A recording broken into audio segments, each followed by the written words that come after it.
Previously on Research, Rank, Repeat. We are talking Lindsay Lohan movies, and we're talking Irish Wish. Sometimes all you want is a trashy, silly rom-com. Yeah. And this delivered on all of those fronts. Yeah. I was just thinking while I was watching this, I was like, I really missed Lindsay Lohan, like, making movies. There's actually another Lohan movie. Is it the other Netflix one? Yeah, so that sounds like it's going to come out around Christmas time. Yeah. So that could probably be a December episode.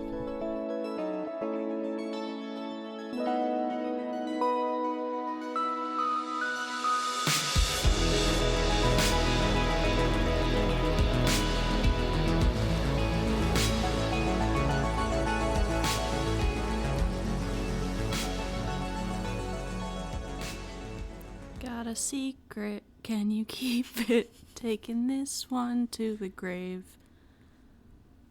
Better lock it in your pocket, because Ezra Fitz is after another student.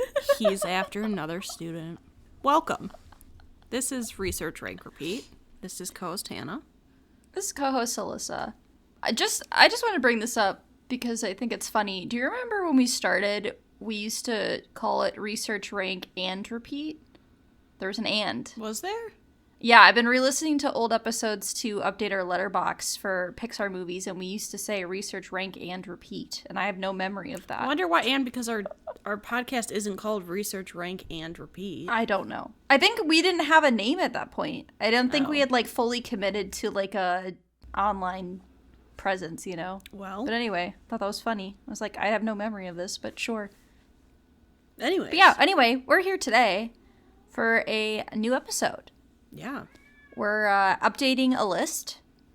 Technically 2 lists. We're double dipping. But there is a new Lindsay Lohan Christmas movie out on Netflix. Yeah. Woo. Number 3. 3 of 3. Yes. If you listen to any of our previous Lindsay Lohan episodes, you'll have heard us mention that Lindsay Lohan had signed a 3-picture deal with Netflix, which started with Falling for Christmas. Second movie was Irish Wish, which we just put out recently, even though we did listen to it. We did watch it, like, in April. Yeah. May, somewhere around there. Yes. And now we're back with the new Christmas movie, Hannah. We are. It's a little Lindsay Lohan meets Pretty Little Liars Christmas movie moment. Yeah, if you didn't get that reference at the beginning, one of the actors in the film is from Pretty Little Liars. Yeah, it's a little mashup of 2 things we love. Lindsay Lohan and Pretty Little Liars. Love's a strong word, but entertaining. Yeah, and this movie just came out a couple days ago, and we said, it's time to watch. Time to go. It's time to watch. Hannah, what's the name of the film that we watched? The film is called Our Little Secret. You know who else has a secret? Ezra Fitz. That's true. But yeah, why don't I give us some background? Unless you would like to say anything before. I'm ready. No, I have nothing. Our Little Secret, ears. which came out November 27th, 2024. Rated TV 14. Yeah, I noticed that when we were watching it. Released directly to Netflix. 1 hour, 41-minute runtime. Has a 5.9 out of 10 on IMDb, 42% on Rotten Tomatoes, and a 2.5 out of 5 on Letterboxd. So this was directed by Stephen Herrick and written by Haley DeDominicsis. Sorry if I mispronounced that. It was her first produced screenplay credit. She does not have a Wikipedia page. Nice. Okay. You know, we love people getting their shot, you know? Shoot your shot. Speaking of Wikipedia, all this information is from Wikipedia. Most trusted source. Our most trusted site. So, like Alyssa said, this was part of the creative partnership that Lindsay Lohan had with Netflix. Lohan, once again, would return as an executive producer to this film. And production began in Atlanta in January of 2024. Lindsay has described this film as a more grounded and relatable film compared to her previous Netflix projects. They were trying to make this one a little bit more, she said, like more realistic or more comparable to potential problems people might go through in life, like losing a loved one or having a relationship that, yeah, like a Fall young apart. romance, and then kind Yeah. of people go their separate ways and come back together. And she also revealed that her and Ian Harding, who plays Logan, when they filmed this movie, they filmed the more like vulnerable moments first, just to sort of allow both of them to understand their connection and try and like build off that for some of the more like awkward film moments throughout. This film was originally titled Merry Xmas. Lohan suggested changing it to avoid the project being solely associated with Christmas. She didn't want this to be a film that's like people only think about at Christmas and watch it at Christmas. As she said, she felt that the movie just so happened to be around Christmas time, and that it was just dealing with like more like just a situation that happened to a situation that happens around Christmas time, which I don't know that I agree with that. Sure. Yeah. I was going to say, I feel like it's a Christmas movie. Yes. It's framed as a Christmas movie. And there's a big debate about what actually is a Christmas movie, which we're not going to start, but I would say it is more a Christmas movie, especially because it came out right around Christmas time. Yes. Anyways. And the whole plot revolves around Christmas. Yes. Okay, so the song Happiest Christmas Tree was performed by Alana Lohan, who is Lindsay Lohan's younger sister. Okay, it was her sister. Yes. I noticed that in the subtitles, and I was like, it's one of her relatives, I would imagine, is singing. Yeah. And it debuted at number 1 on Netflix's most watched film list the day after its release. So that doesn't surprise me, because that's happened with all the previous Netflix films. Right, they tend to get pretty viewed early on. That is the background. We don't get a ton of background on these films. Yeah, there's usually not a ton. No. I feel like Netflix doesn't really give that much. No, I mean, there was a few information. other things that I read, but nothing really that I felt was worth noting. Alyssa, do you have a summary? I do. I did write a summary. Okay. It's a little bit of a long one. I really had to get it all in there. Okay. Avery and Logan are childhood sweethearts who find themselves broken apart when Avery moves to the United Kingdom and Logan awkwardly proposes to get her to stay. Following one of the most bizarre opening credits I've ever seen, we find 10 years have passed and both of them are in new relationships. Ezra Fitz finds himself dating a student to no surprise, and Lindsay is dating a generic man. But to everyone's surprise, their new partners are siblings, and they are forced to spend Christmas together as if they've never met. Sorry, I couldn't read my own writing there. Will they make it through this proposal-style lie or unwrap under the pressure? Yeah. I found this movie gave me strong proposal vibes. Yeah. At times.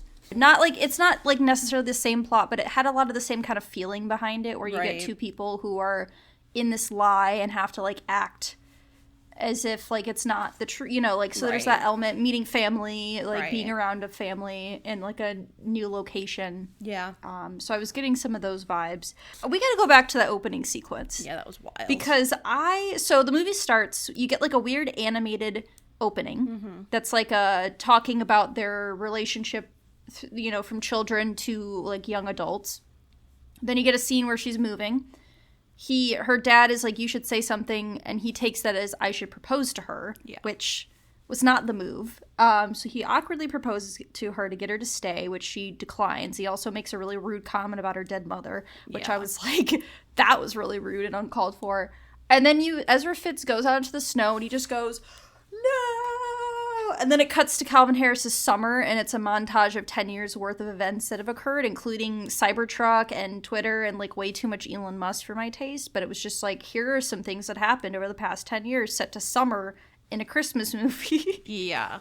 We had to go back. We watched this one together, and we like we rewound it and watched it again because we're like, excuse me, what is happening? I was so thrown off. I was like, what is happening? Like, I was like, go back like 30 seconds so I can see it again. Not to mention they had a montage at the end of the movie as well. They did. They had the like, let's remember how much of a bond we have from the scenes that occurred in this movie. That's one of my least favorite things when a movie does a montage of moments we have just previously seen in a movie. It's different if it's a flashback. It's different if it's a flashback. It's different if it's a flashback. It's but it's different like, if it's like a TV show and it's like 10 years in the future, but like when they do it in an hour 30-minute movie, it's like we watched this. And one of the scenes we had just seen like 10 minutes prior. It's like we watched this. Like you can, like they had it played to a song that I thought like the song fit I like the Maggie Rogers. It's one of Maggie Rogers' songs. I like her as an artist. I like her songs. Yeah, it's a good song. I feel like you could have given us like that scene without having to show us those like flashbacks, and we would have understood like what the point of it was. Like long looks, you know, you can have them look out the window, you can have, you know, like you can do that without having to have a flashback to scenes we just saw. I almost wish too they could have just like shown us some like moments, like unseen moments, like just show us things we hadn't seen before, and like we would understand that they're like looking back at their relationship. I will say this, to me it was like a pretty average. Yeah, it was entertaining. Christmas, I would say like better than like Lifetime, some of the Lifetime Hallmark movies you get. Yeah, like some of the really bad Hallmark ones. But it was pretty predictable, pretty like campy in a way. Yeah, which I think can work. Like I liked Kristen Chenoweth was really fun. Yeah, I think the cast was pretty. They had a lot of cast like Tim Meadows and Kristen Chenoweth, and I can't remember what her name is, but she, Carla from Scrubs. Yeah, so they had like a pretty decent cast, and I think what I liked is that the characters were like believable. Yeah, I think so. Like I think Kristen Chenoweth did a really good job of portraying like I read in her, when she was talking about this movie, she said she related her character to a lot of like the Real Housewives and like sort of like that type of like like I think like what's her name, upper class like housewife type. Yeah, I'm thinking of what's her name in Mean Girls. Regina George's mom. Yeah, Amy Poehler's character.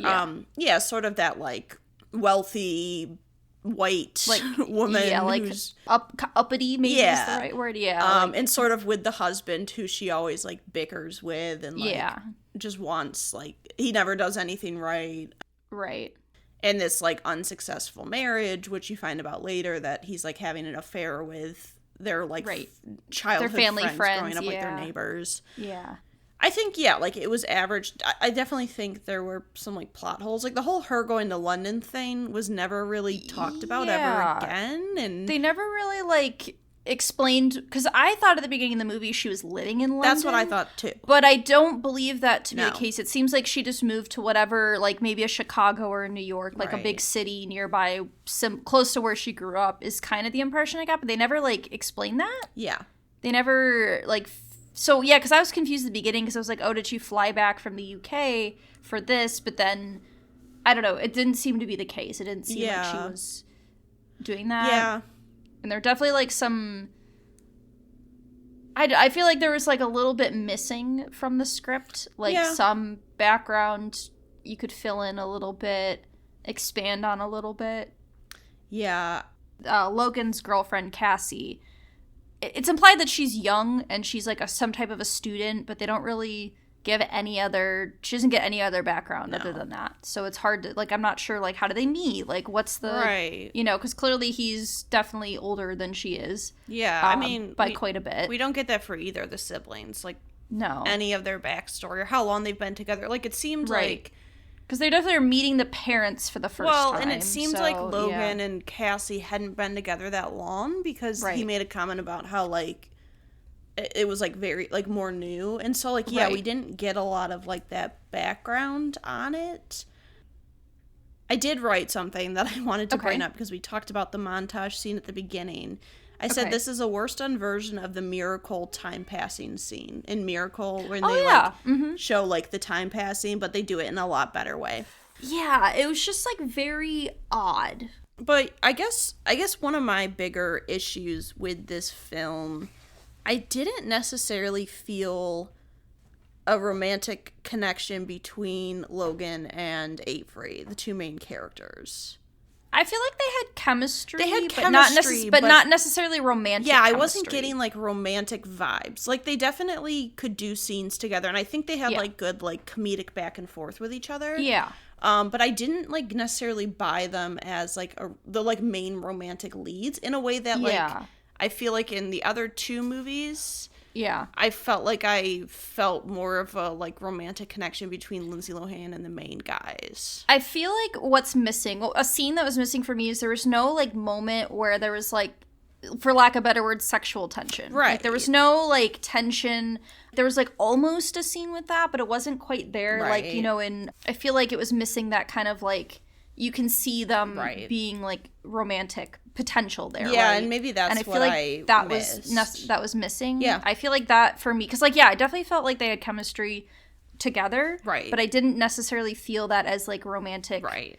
like, chemistry of, like, a relationship. Yeah. So I feel like maybe that was missing.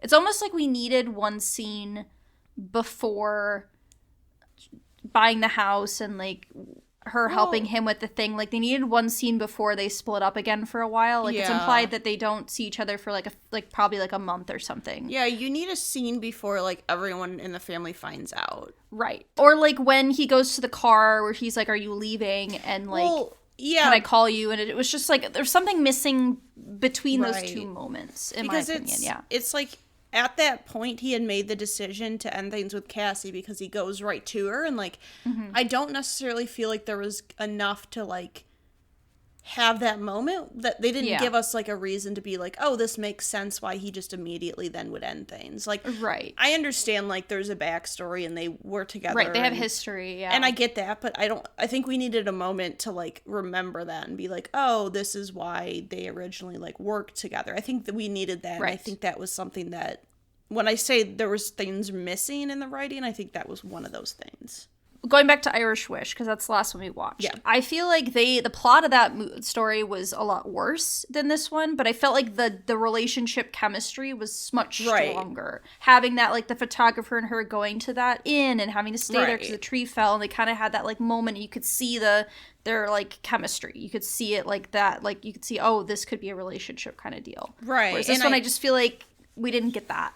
I think this out of the 3 movies had the strongest plot. Like, I would agree. The one, and I think, kind of going back to what I said in my background, this one definitely felt more, like, grounded and relatable. I feel like the first 2 movies were a bit more like Irish Wish. I remember there being scenes and I was like, what is happening? Like, it was definitely silly. Right. Was, and so I think entertaining, but silly. This one is more realistic. And I think because of that, the plot seems more put together.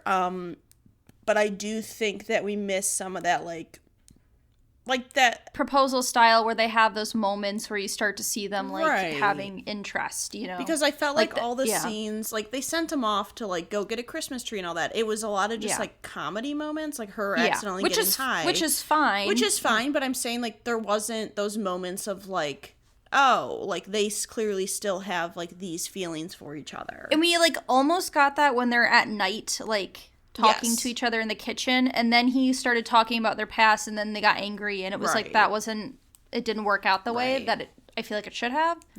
Yeah, I think that's probably what I think was missing the most. Was it just, like, was missing that, like, spark moment where you're like, oh, they could be back together, because they kind of, like, they're going for the enemies to lovers type trope. Yeah. You know, there's, like, scorn lovers, like, they broke up 10 years ago. They haven't talked in 10 years. Yeah. They're thrown into the situation. They're pretending they don't know each other, having this, like, secret, like, you know, having to reunite. And it's like, yeah, they don't want nothing to do with each other kind of deal. And then they somehow are like, oh, just kidding. We actually should be together.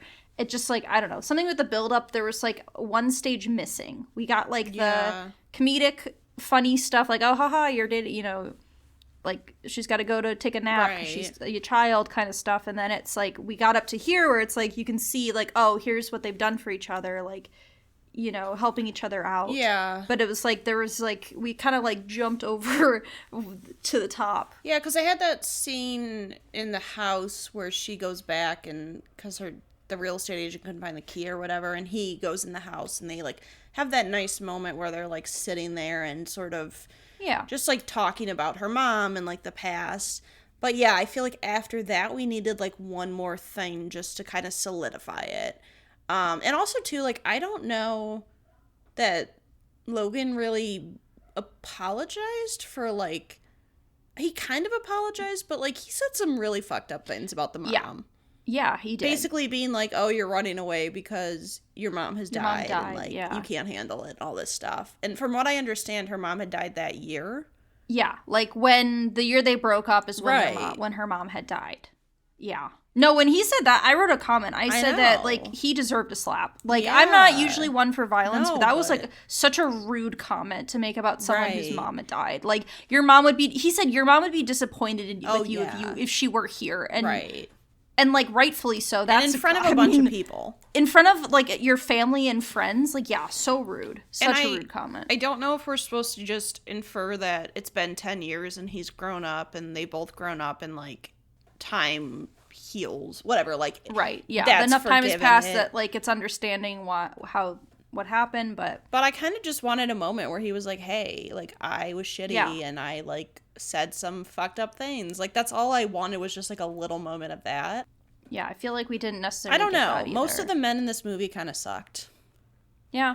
Like, I think that's true. Her boyfriend who was cheating on her with his or implied that they at least had feelings for his ex. Something happened. Yeah. He spent the night, like, he was out all night with her. Right. So it might not necessarily mean that they physically cheated, but definitely emotionally. Well, like, and then she said yeah. something. She asked him a question he didn't answer, so that was me inferring that, like, he did cheat. Right. Well, I think she was like, do you have feelings for her? Or something like that, and he didn't respond, and she was like, okay. And then, like, got her answer. So at the very least, yeah, like, we know he has feelings for her. And then the brother was kind of just like, the brother character just kind of annoyed me. Yeah, I agree. He was there I get be, that they like, had to have, conflict. like, a foil. Yeah, the foil, which I get, but yeah, he was annoying. He was just kind of annoying.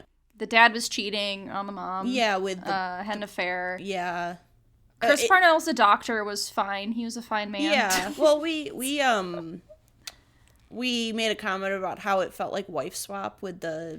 Yes! Because Kristen Chenoweth and Tim Meadows end up together, and yeah, like, they basically swapped partners, at the end of the movie. Yeah, I mean, there were definitely some funny scenes. I think one thing that I missed a little bit is there wasn't a ton of physical comedy.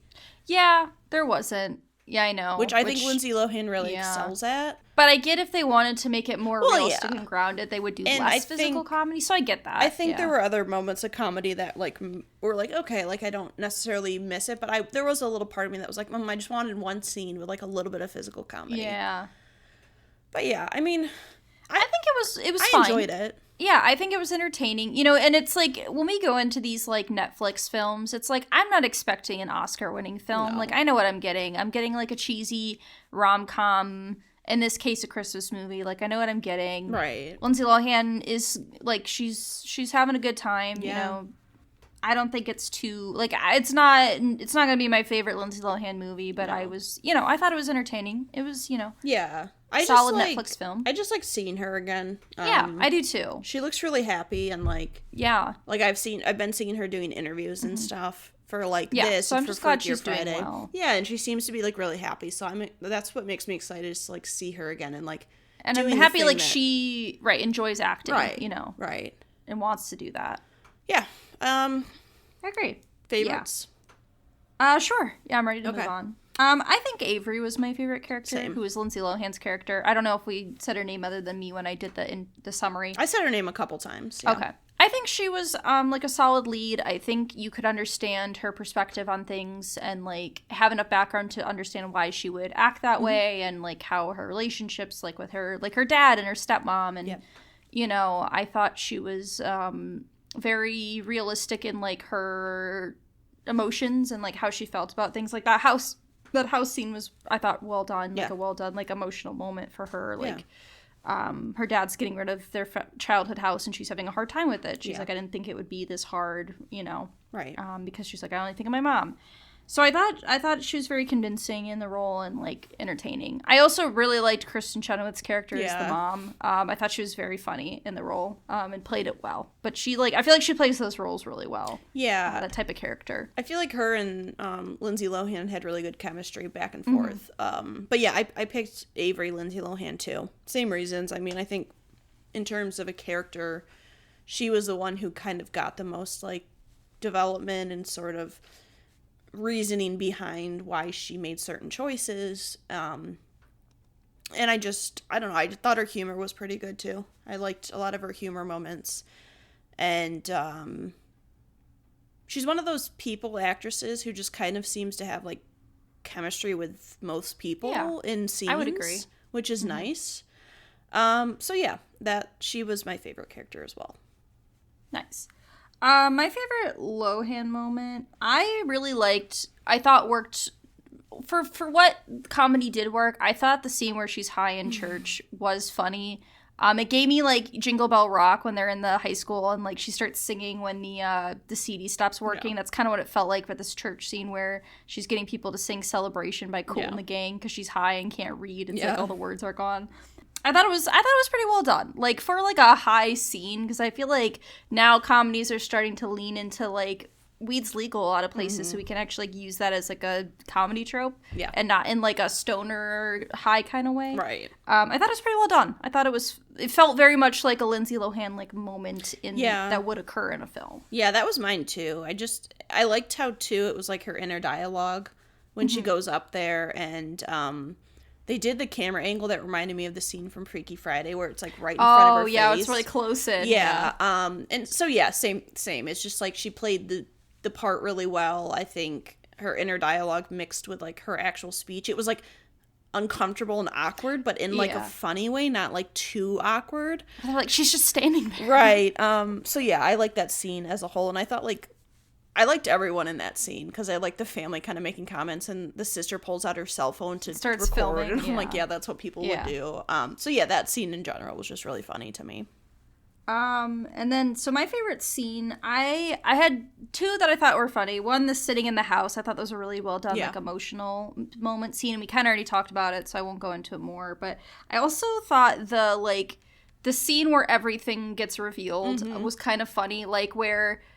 So, Logan has gotten, like, 3 gifts. He's gotten one for his girlfriend. He's gotten one for, Avery, because that's his, like, secret Santa. And I think one other one, I'm not sure who it was for, but the younger brother is, like, blackmailing them because he knows they know each other. So he's like, give me your gift for Avery. He hands him a gift, but it was accidentally the wrong gift. It was a gift for Cassie, his girlfriend. So it ends up being the son giving his mom lingerie as a gift. And so that just starts off a catalyst of, like, everything coming out. And I thought it was a well done, like, comedy scene. Like, they played it well, with everything that was going on, where they're like, oh, no, that was my gift. So then they think, like, he's giving the mom lingerie. So it's just, like, a funny, I thought, like, it worked well. Like, as a comedic scene. Yeah, that scene and the house scene were kind of, like, my 2 contenders. For comedic, like, how weird it was when Ezra just goes, car keys, and then starts car keys, and then Summer starts playing. I was like, this is so chaotic. Bizarre. It's bizarre. We like both bursted out laughing. It was. What? I was just like bewildered. I was like, what is happening here? Yeah, I would say those, but I would say the house scene I really enjoyed just because I thought this movie was a lot of comedy, and I thought it was nice to have a moment of just, like, realness and, you know, a little bit of, like, sadness and kind of reminiscing. So I enjoyed that. Yeah. I would agree, too. My line, it's from, like, right after the church scene. I just thought it was really funnily, did we determine that's a word? Funnily? It had a very funny delivery. We'll go with that. Okay. To not disappoint Tara, our, you know. Yes. Our past guest host who is very good with grammar, you know, English major. Yes. Support that. And history major. So she's got it all. There was the pastor comes up to, like, the family and Avery after the whole, like, celebration thing. And he was like, I just want to say that was great. He was like, I went back and got it. He was like, it may not have been my style and was largely inaccurate, but it was so entertaining. And I was just like, I thought that was funny that the pastor was like, you got a bunch of people excited to come to church. Right. It was not any way close to being real and was, like, not my style, but good for you. And I thought the way the guy delivered that was funny. It was good delivery. That was good. My favorite line was Avery saying to Logan, can you sign Cassie's report cards, or do they go to her parents? And there was, like, a couple times where she made jokes about, like, she made a couple age. Jokes. Which, I like that they didn't overdo it, but they did it enough that they, like, called back to it a couple times. I just like the way that she said that. I thought so, too. That line literally was funny as well. Yeah. Okay.